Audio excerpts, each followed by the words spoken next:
दिनै सत अष्टमी एबा अशक अष्टमी गसाइगाव सताबिल फावरागुरियाव सत अष्टमी गंगा फुजा खुंदों आरो सात अष्टमी गंगा फुजा खुंफुङो। फुजा खुंफुं आफादा हादरसा सरकार आरो बिटिसि सरकारजों लोगोसे जायगानि एमसिएलए आरो इएम रबिराम नार्जारिखौ दैमा गाथोन लामा लुफुंनो आरो गुरुफेला दैमानि खुरखानायनि जेंनाखौ सुस्रांनानै होनो थाखाय खावलायदों। गसाइगाव महकुमानि सिङाव थानाय फावरागुरि साताबिलआव बोसोरफ्रोमबो गुरुफेला दैमानि गाथोनाव सत अष्टमी गंगा फुजा खुंनाय जायो आरो बोसोरनि उनाव बोसोर खात दैमानि फारनैथिंबो फुजानि हाबाफारि खुंनाय जायो।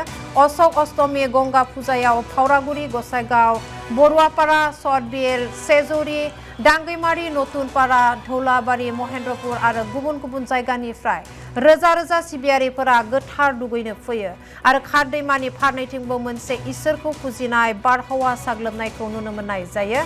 रोजा रोजा सिबियारिफोरा गोथार दुगैनो फैयोब्लाबो मोजां गाथोन गैयैनि जाहोनाव गोबां जेंनाजों मोगा मोगि जानाङो होननानै जायगानि रायजोफोरा अजद लाबोदों।